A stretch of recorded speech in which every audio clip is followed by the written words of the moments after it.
Hello my beautiful gumdrop buttons. It is week 216 and we are talking about steps that you go through to identify as a witch and what that means. Now this is a extremely broad topic. So let's start out with what a witch is and the etymology of all that.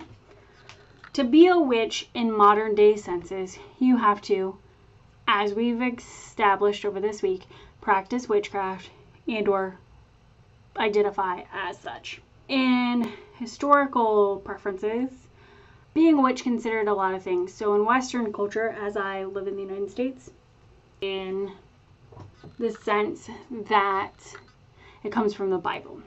Let's go into biblical concepts, shall we? Let's. Historically, there are a lot of contexts as far as witchcraft, being a witch, so on and so forth. Now, because I am also comedic, let's touch base with Near East and ancient Near East. So, like Babylonia, Egypt, things like that. So, in Egypt, it was widespread that the priest would do something called Heka, or what would be considered current day magic, to use spells to take their foe to the next life, or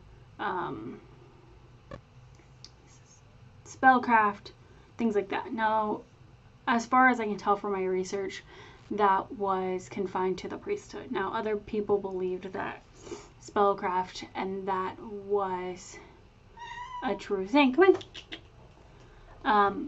But it was primarily practiced by the priesthood.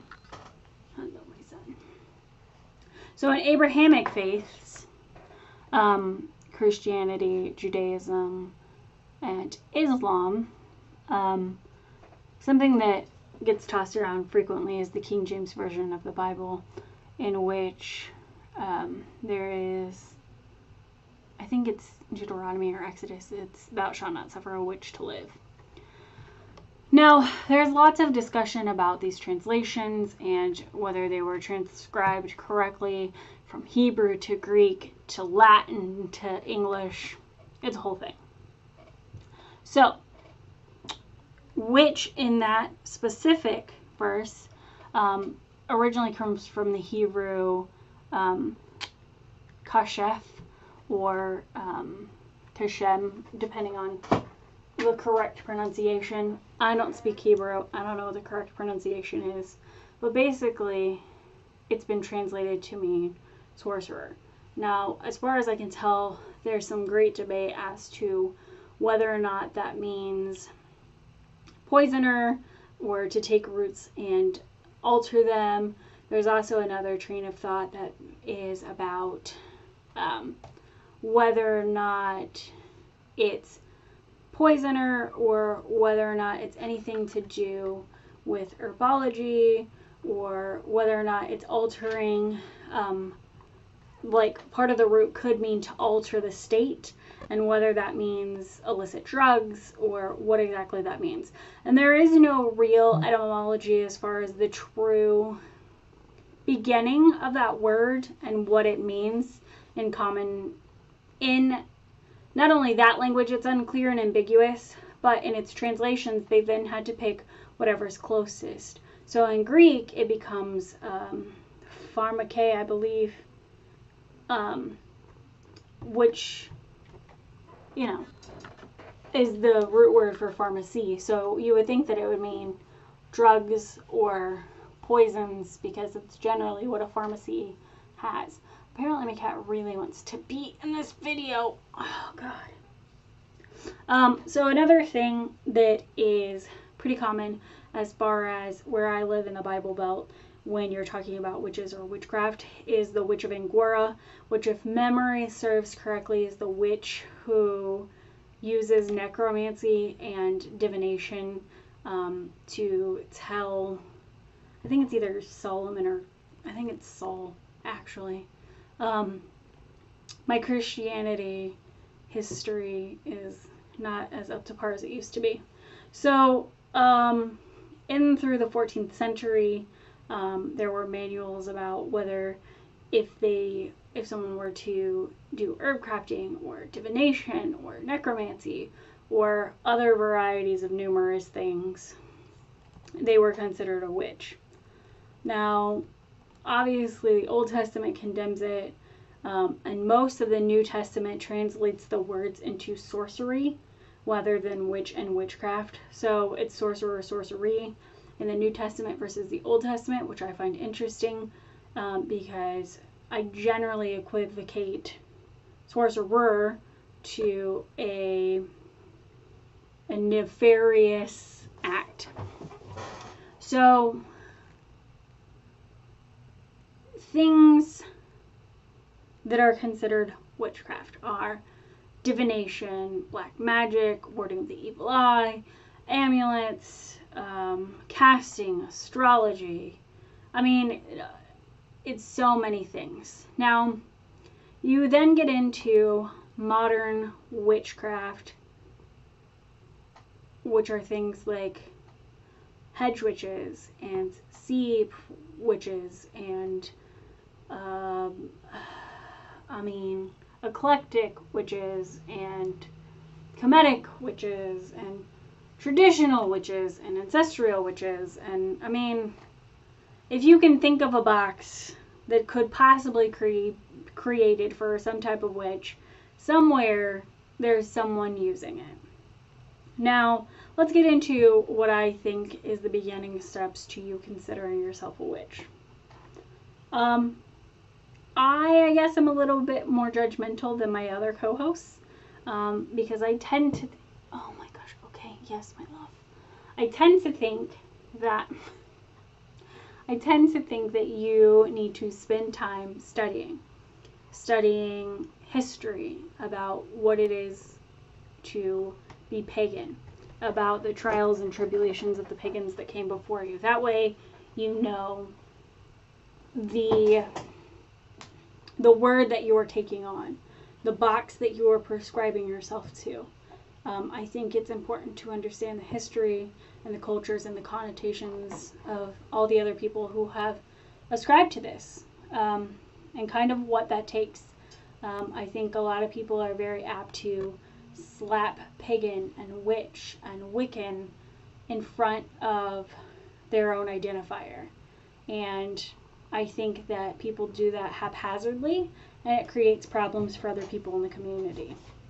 Now, I'm not going to become the witch police, and I'm not going to chase down every person that I think hasn't done app studying.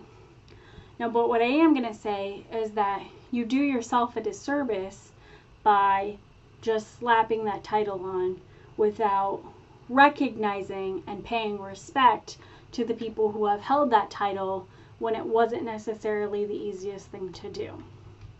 People like, I am not saying that these are people that you should follow. I'm just saying that these are the predecessors.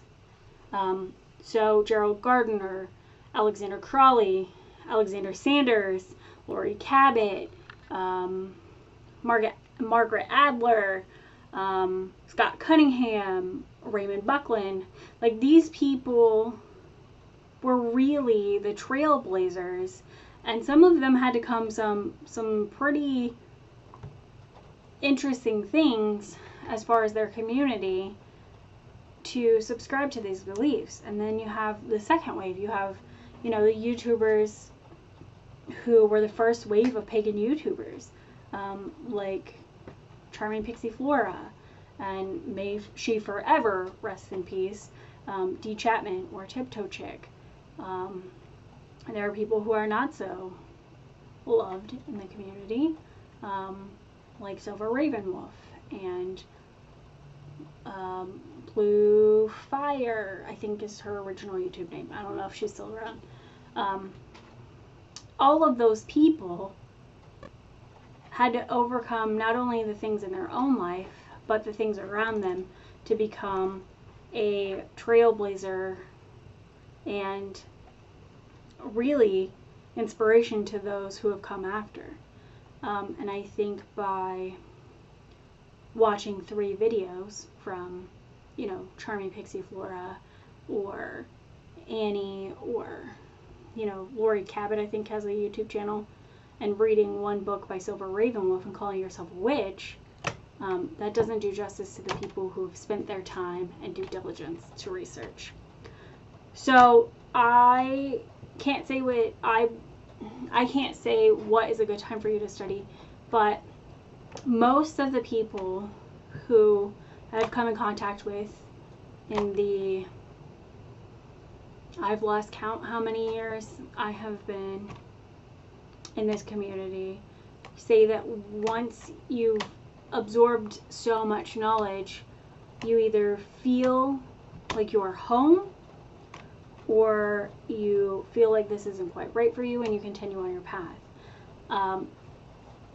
I say that if you are going to take the time and acknowledge and respect the people that came before you, and you're going to respect those people's opinion. I'm not saying you have to believe the same thing. I'm saying that you need to be respectful of the people who have been in this community a long ass time. You know, this channel has been here a while, and the people that have been on this channel are great resources. You know, there are people that are no longer here, but that doesn't make their influence any less important.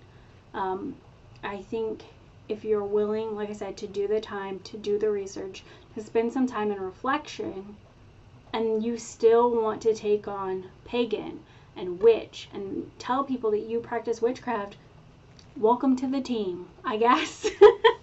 I don't personally call myself a witch. Now, I will tell you that I have in the past, but do I, by this definition, do I fit the term witch? Sure, but I don't really want to define myself as a witch. So for me, I at times have practiced witchcraft. I believe that prayer is a form of witchcraft. It's an exchange between you and divinity.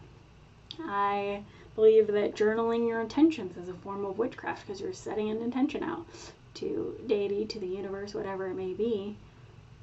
I believe that witchcraft is a form of altering the energy around you. And I think we do that not only in our minds, but in our bodies and our paths every day. Even in small ways. So I don't think it's within our nature to be able to just be what we are. I think it's very much in our nature to find ourselves a box and put us in it. So if witch is the box that you want to take on, know that even though I may not agree with you that you are a witch, especially if you watched 2 videos and read 1 book, I don't think that's doing your due diligence. Am I going to call you out and be like, you're not a real witch? No, because that's rude as shit. But I am going to say, hey, here's some other resources. That's my polite way of telling you that I think that you need to study more. Now, if you ask me for resources, or if I know you really well and I offer you resources, don't take that as me saying, hey, you should study more. But that generally, I believe that knowledge is power, and I generally am very, very keen to share that. And I think reverence and respect is a large part of our community, and I think it's important to your steps to beginning to be a witch. Now, what is a witch is a varied subject, and there are lots of types of witches. There are lots of ways to identify as a witch, and we've touched on some of those. And each one of those sects of being a witch have different requirements and different things within each of those communities that identify you as that type of witch. So I think if you want to know, just look. Seek and you shall find. I don't know who said that to me, but really early on my path, someone said, seek and ye shall find. And it's always kind of stuck with me. And so I've looked into hedge witchery. Yep, that sounds right. Head witchery. I've looked into astrologic witchery. I've looked into something called urban witchery, which was really weird for me. I'm not sure I'm on board with that one. As it was defined to me, I don't know that I'm on board. I think that you should continuously be learning. I think to be a witch and to be pagan, it's a continuous journey. I mean, you don't just wake up one day as some like ultra powerful master witch. Like it's not how that works, best friend. And if you're trying to overnight be the most powerful magician, I hate when people use that phrase, so please don't do it around me. If you want to roll out the bed and decide that you're a witch, I don't necessarily agree with you, but hey, more power to you, bro. I'm just letting you know that I think that you need to do some work. And I think that witch means different things to different people, as is very apparent by listening to Lippy and Drew and Manu. And I'm sure Rose, as always, will have something super elegant and mind-blowing to say after me. But I think that this is of vital importance to spend time and decide whether you are a witch, or if you meet these criteria that,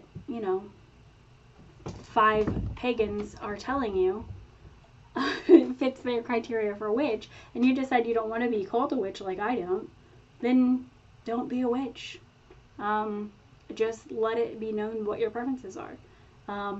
So now that I've rambled on and given you my super jaded opinion, I will see you guys next week when we talk about another shining example topic in paganism. So blessings and have a great day, guys.